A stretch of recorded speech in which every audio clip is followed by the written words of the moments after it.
नमस्कार, दैनिक जिंदा सच में आपका स्वागत है। ये नजर डालते हैं अब तक की सुर्खियों पे। कोविड-19 को लेके एक अच्छी खबर है। देश में अब तक स्वस्थ हुए मरीजों की संख्या कोविड-19 पॉजिटिव मरीजों की संख्या से अधिक है। कोविड-19 की रिकवरी दर 48.49% से बेहतर होकर 48.88% पर पहुंची।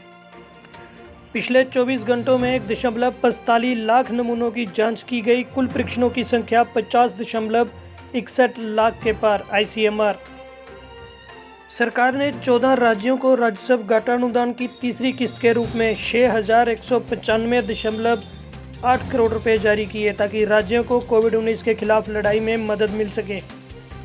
सरकार ने वंदे भारत मिशन के फेज 3 के तहत उड़ानों की संख्या बढ़ा दी है। वंदे भारत मिशन 70,000 नागरिक स्वदेश लौटे और लगभग 17,000 विदेश की यात्रा पर गए। बात भारतीय रेलवे की करें तो रेलवे ने लॉकडाउन के दौरान 175.46 मिलियन टन आवश्यक वस्तुओं का परिवहन किया। अगर आप में कोविड-19 के लक्षण विकसित होते दिख रहे हैं तो घबराएं नहीं, तुरंत 1075 पर कॉल करें। जिला कठुआ के हीरानगर अंतर्राष्ट्रीय बॉर्डर के बिल्कुल समीप पड़ती पुलिस पोस्ट चकड़ा के in charge sub inspector Narendra Singh ने SDPO बॉर्डर चढ़वाल सचित महाजन की देखरेख में फेस मास्क पहनने के आदेश को चकड़ा में लागू करवाया। इस दौरान चकड़ा चौक में लगाए गए नाके के दौरान जरूरतमंद लोगों को फेस मास्क वितरित किए गए और लोगों को फेस मास्क पहनने के प्रति जागरूक भी किया गया। नौशहरा में पाकिस्तान ने अपनी बेशर्मी जारी रखते हुए संघर्ष विराम का उल्लंघन करते हुए नौशहरा के बजनोआ मानपुर गांव को टारगेट करते हुए गोलाबारी की।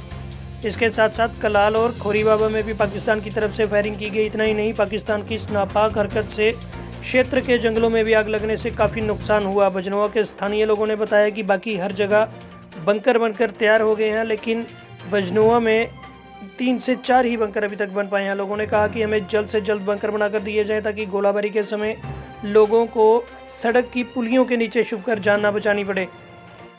वहीं जब इस मामले में एक्सियन PWD नौशहरा से बंकर बनाने को लेकर बात की गई तो उन्होंने बड़ा ही हैरान करने वाला जवाब दिया। उन्होंने कहा कि अभी उन्हें पूरी जानकारी नहीं है कि कहां कहां बंकरों का काम चल रहा है, जो सच में एक्सियन PWD नौशहरा का हैरानी भरा जवाब था। वहीं इस गोलाबारी में एक बकरी की भी मौत हो गई और एक बकरी घायल भी हुई। भारतीय सेना ने पाकिस्तानी गोलाबारी का मुंह तोड़ जवाब भी दिया।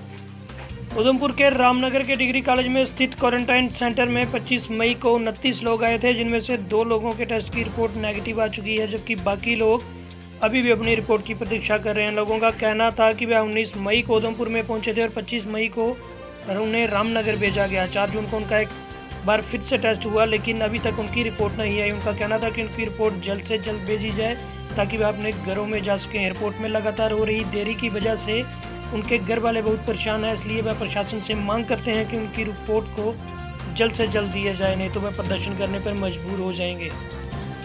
भाजपा प्रवक्ता इंद्रजीत सिंह समयाल ने मोदी सरकार के दूसरे कार्यालय के पहले वर्ष को बताया ऐतिहासिक। 370-35A राम मंदिर, ट्रिपल तलाक को बताया भाजपा की प्रमुख उपलब्धियां। उधमपुर में आयोजित पत्रकार वार्ता को संबोधित करते हुए प्रदेश प्रवक्ता इंद्रजीत सिंह समयाल ने कहा कि आज प्रधानमंत्री नरेंद्र भाई मोदी के नेतृत्व में हमारा देश सुरक्षित और नए नए कीर्तिमान स्थापित कर रहा है। आज विश्व भी भारत की ओर देख रहा है। कोरोना महामारी के दौरान आज भारत ने विश्व का नेतृत्व किया है और किसी भी प्रकार की आपदा में देश की जनता को कोरोना जैसी महामारी से बचाया जाता है। इसके लिए प्रत्यक्ष उदाहरण प्रस्तुत किए हैं। आज विश्व के विकसित देश जिनमें America, China, Russia, France, Germany आदि भी भारत के प्रेरणा स्रोत मान रहे हैं।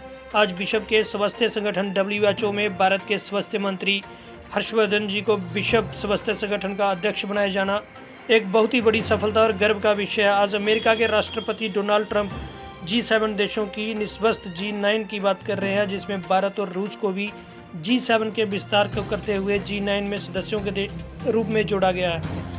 उन्होंने कहा कि यह देश के प्रधानमंत्री श्री नरेंद्र भाई मोदी जी की कूटनीति की सफलता है। कश्मीरी पंडित सरपंच अजय भारती की निर्मम हत्या पर विश्व हिंदू परिषद के नेता सुभाष चंद्र द्वारा पार्टी कार्यकर्ताओं के साथ आतंकवाद का पुतला जलाकर रोष प्रकट किया गया। जिला उधमपुर में विश्व हिंदू परिषद द्वारा किया गया प्रदर्शन परिषद के महामंत्री सुभाष चंद्र की अध्यक्षता में किया गया। प्रदर्शन करते हुए प्रदर्शनकारियों ने पाकिस्तान मुर्दाबाद के नारे लगाए और इंडियन आर्मी जिंदाबाद के नारे लगाए। वहीं प्रदर्शनकारियों का कहना था कि पिछले दिनों आतंकवादियों द्वारा सरपंच की हत्या कश्मीर के अंदर की गई ये बहुत बड़ी निंदनीय घटना है और अब पाकिस्तान को सबक सिखाना जरूरी हो गया है। ये थी अब तक की सुर्खियां। जम्मू कश्मीर व देश विदेश की तमाम जानकारियों को जानने के लिए बने रहिए दैनिक जिंदा सच के साथ। और अगर अब तक आपने हमारा यूट्यूब चैनल सब्सक्राइब नहीं किया तो जल्दी से जल्दी सब्सक्राइब कर लीजिए ताकि जम्मू कश्मीर व देश विदेश की तमाम जानकारियों की अपडेट आपके तक पहुंचती रहे। Well, it is hard time for all of us. Due to coronavirus, we have break the situation as earlier it was. But time never stopped for anyone. But it doesn't mean that we should go out and prepare for all the competitive exam. We can utilize this time by doing self-study and taking help of Aspire Ada YouTube channel. To start with, you need to prepare a proper schedule for all the subject, and without going out, you should complete all the syllabus by yourself. And when the critical situation will end, here you are. Hooray! You are ready for all the competitive exam. Utilize this time until it go. Aspire Ada Institute, best institute in Jammu for all the competitive exams. We care for you. Stay home.